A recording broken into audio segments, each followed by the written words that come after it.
If you're watching this, you're probably planning on a trip to Vietnam. My husband and I just spent 3 months backpacking Vietnam north to south. Our itinerary kind of doesn't make sense for anyone except for us, but I thought I'd share it anyways. I have my laptop with me because I had to take notes. There's a lot going on here. First, we flew from Bali to Hanoi, and then because we've been traveling around Asia for a little bit already, we're kind of exhausted, so we decided to spend 7 nights in Hanoi just like resting mostly. Then afterwards, we spent 4 nights in Ha Giang, which we did 4 days on the loop, but 4 nights overall because it included the night before in Ha Giang. And then after Ha Giang, we felt completely wrecked. Supposed to go directly to Cao Bang, but instead we decided we needed a break, so then we spent 4 more nights in Hanoi. And after those nights of mostly eating and resting, we did 10 nights in Cao Bang. You do not need 10 nights in Cao Bang. During the Cao Bang Loop, you really only need like 2 nights, 3 nights. But then after Cao Bang, we went back to Hanoi, which again, unnecessary, but then we did another 7 nights in Hanoi. And after that, we did 2 nights on a Ha Long Bay cruise. We actually did a Bai Tu Long Bay cruise, which is like the northern part of Ha Long, and I definitely recommend checking it out because it's much less crowded. I feel like the experience was a lot better because it was much less crowded. And directly from Ha Long, we did 5 nights in Ninh Binh. We would have been okay skipping it, but there is some really nice nature and viewpoints. But after Ninh Binh, we did 4 nights in Phong Nha. There's like the most insane caves here, and there's like so many fun activities. This is where there's like the duck stop. You can do the dark cave and the little water park thing. There's so many fun things. If you like nature and exploring stuff, definitely have to go to Phong Nha. From Phong Nha, we went directly to Da Nang, and I think this was way too much time for us, but also I got food poisoning, like really bad food poisoning here,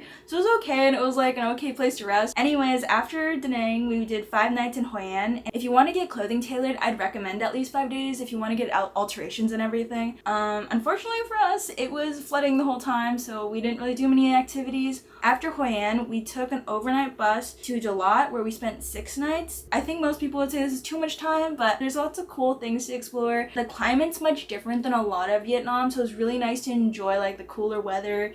And then after Dalat, we were, exhausted and we needed like a break, a place to stay. So we spent almost 4 weeks in Ho Chi Minh City. We just kind of needed a place to take a break and like actually plan our travels, because through Vietnam, I just been like planning as I was going. I mean, you can pretty much get away with it, I'd say, in most cases. I think if you were to go to Ho Chi Minh City and want to just like see the sights, you probably only need 2 full days. But after Ho Chi Minh City, we took a bus to Phnom Penh, and that's about it. That's how we spent 3 months in Vietnam. I think the locations we chose were really good. It's just the amount of time we spent in every place was like not necessarily what I'd recommend. I think it was a really good overview of Vietnam, and we felt pretty satisfied with everything we did. If you're planning your trip to Vietnam, let me know if you need any help with your itinerary. I'm happy to ask any questions.